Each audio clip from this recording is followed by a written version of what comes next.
तो hello guys, कैसे हैं आप सब। तो आज हम स्टार्ट करने वाले हैं एक न्यू टॉपिक जिसका नाम है प्रोग्राम इवेल्युएशन रिव्यू टेक्निक। ठीक है, PERT। तो चलिए देखते हैं PERT होता क्या है। PERT is a project management tool. ये क्या है, एक प्रोजेक्ट मैनेजमेंट टूल है। क्यों यूज़ होता है? क्योंकि यूज़ फॉर प्लानिंग के लिए यूज़ होता है, शेड्यूलिंग के लिए यूज़ होता है, एंड कंट्रोलिंग कॉम्प्लेक्स प्रोजेक्ट। और जो भी हमारे कॉम्प्लेक्स प्रोजेक्ट है उसको कंट्रोल करने में यूज़ होता है। ठीक है, where the time is uncertain. ठीक है, तो ये क्या है, दोबारा पढ़ते हैं।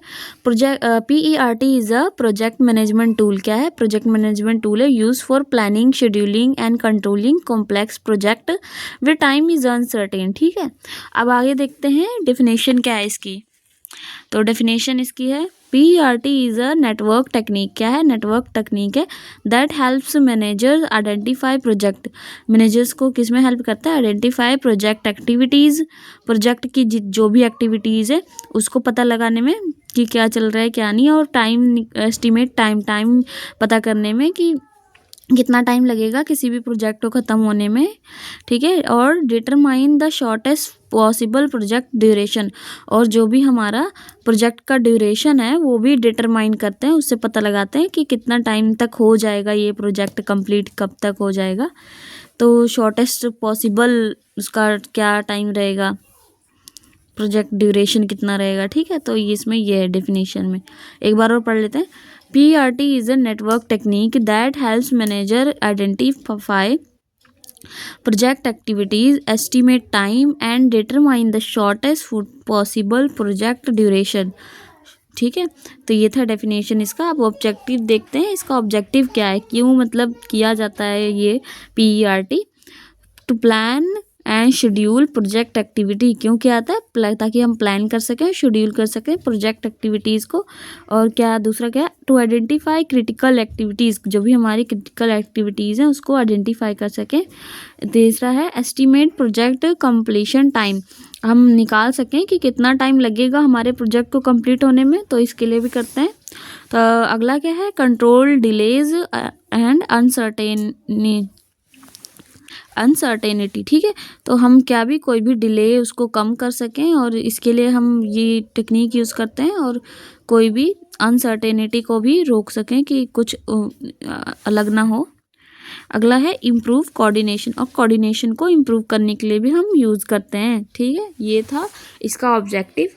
अब आप देखते हैं इसका की फीचर्स कौन कौन से होते हैं। की फीचर्स क्या है? इवेंट ओरिएंटेड टेक्निक है। क्या है? Event oriented technique. इवेंट के हिसाब से ये टेक्निक होता है। ठीक है, नेक्स्ट क्या है? Used for non routine project. जो भी हमारे नॉन रूटीन प्रोजेक्ट हैं, जो रूटीन वाइज नहीं होते हैं, जैसे डेली नहीं होते हैं प्रोजेक्ट, तो उसके लिए यूज होता है नॉन रूटीन प्रोडक्ट्स। ठीक है, अगला क्या है? Focus on time rather than cost. ये किस पे फोकस करता है कि टाइम कितना हमारा लगेगा, कितना नहीं, रेदर देन कॉस्ट पे नहीं।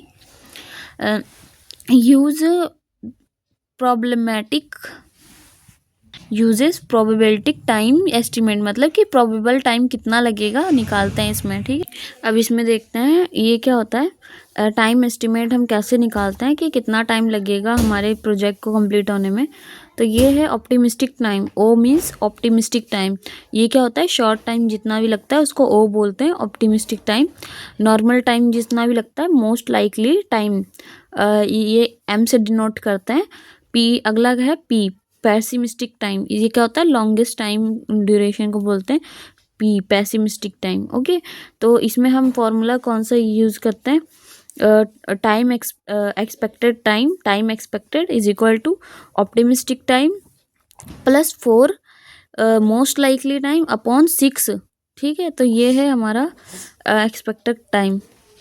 तो इसके साथ में P भी आएगा, साथ में प्लस P। ठीक है, pessimistic time, optimistic time, most likely time, pessimistic time upon 6। ठीक है, जैसे यहाँ पर आप देख सकते हैं एक्टिविटीज़ की ये दिए हुए हैं, डिस्क्रिप्शन दिया हुआ है, जैसे क्या क्या हमारा प्लान है करने का, क्या क्या सबसे पहले। तो ये है ऑप्टिमिस्टिक टाइम, ये है मोस्ट लाइकली, ये है पैसिमिस्टिक टाइम। ठीक है, स्टेप्स देख लेते हैं कि कैसे कैसे होगा। Identify activities and event. सबसे पहले हम क्या करेंगे, आइडेंटिफाई करेंगे जो हमारे एक्टिविटीज़ है और इवेंट्स है, वो देखेंगे कौन कौन से हैं, उसको एक लिस्ट बना लेंगे। और दूसरा क्या है, सीक्वेंस एक्टिविटीज़। हम एक्टिविटीज़ जो भी हमने देखा है क्या नहीं है, तो उसका हम एक सीक्वेंस वाइज हम एक्टिविटीज़ को ऐसे लिख लेंगे। Draw network diagram. हम एक नेटवर्क डायग्राम बनाएंगे। फोर्थ क्या है, estimate time for each activity. Time उनका साथ साथ में लिख देंगे, जैसा हमने अभी देखा था। कितना टाइम लगेगा, कितना टाइम लगेगा। Identify critical path. Critical path identify करेंगे उसका। और मॉनिटर एंड कंट्रोल प्रोजेक्ट। और प्रोजेक्ट को मॉनिटर करेंगे और कंट्रोल करेंगे। फॉर एग्जांपल जैसे आप इसमें देख सकते हैं, हम हमारी जो एक्टिविटीज़ थी हमने इधर लिख लिया और इधर ABCD डाल दिया है। इधर इनका जो टाइम लग सकता है, तो ये कम से कम कितना टाइम लग सकता है, 1 वीक लग सकता है। और मोस्ट लाइकली कितना लग सकता है, 2 वीक लग सकता है। और पेसिमिस्टिक ज़्यादा से ज़्यादा 3 वीक लग सकता है इस एक्टिविटी को ख़त्म होने में। तो ये हम इसका एक्सपेक्टेड एस्टिमेट टाइम निकाल लेंगे, क्या है क्या नहीं है, देखेंगे कितना टाइम लग सकता है। फिर उसके बाद क्या करेंगे, कैलकुलेट कर लेंगे, एक्सपेक्टेड टाइम कैलकुलेट कर लेंगे फॉर ईच एक्टिविटी। हर एक एक्टिविटी का एक एक्सपेक्टेड टाइम निकाल लेंगे कि कितना टाइम लगेगा उसको, ये वाला फॉर्मूला लगा के। जैसे कि ओ क्या है, 1 वीक और प्लस 4 का 4। और फर्स्ट एक्टिविटी ए का देख रहे हैं तो उसमें 2 था, 2 वीक्स लग रहे थे मोस्ट लाइकली, और 3 वीक्स लग रहे थे पेसिमिस्टिक के, अपॉन 6 का 6। ठीक है, तो ये ऐसे सॉल्व हो जाएगा, तो इसका आंसर आ जाएगा 2 वीक तो कम से कम लगेंगे। तो ये क्या है, इसका एक्सपेक्टेड टाइम है एक्टिविटी ए का। ठीक है, जैसे इसमें देखते हैं, ये देखिए, तो एक्टिविटी ए जो हमारा था उसका एक्सपेक्टेड टाइम क्या निकला है, 2 वीक्स निकला है। फिर इसके बाद क्या करेंगे, इसका क्रिटिकल पाथ आइडेंटिफाई कर लेंगे।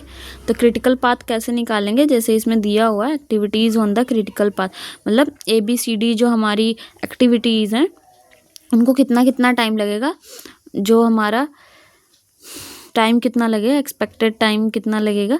तो हमारा क्या निकला था, पहले ए का क्या निकला था एक्सपेक्टेड, ऐसे ही हम सबका निकाल लेंगे एक्सपेक्टेड टाइम। तो ए का 2 निकला था, 2 वीक्स। बी का क्या निकलेगा, 3 वीक्स निकलेगा, इसका 2 3 ऐसे ऐसे करके टोटल कितने वीक्स हो जाएंगे, 15 वीक्स लगेंगे हमारे प्रोजेक्ट को कंप्लीट होने में। तो ये था इसका क्रिटिकल पाथ। तो आई होप आपको समझ आया होगा। ये PERT बहुत ही सिंपल है। फिर अब हम इसके बाद क्या करेंगे, गैंट चार्ट नेक्स्ट वीडियो में। तब तक के लिए बाय बाय।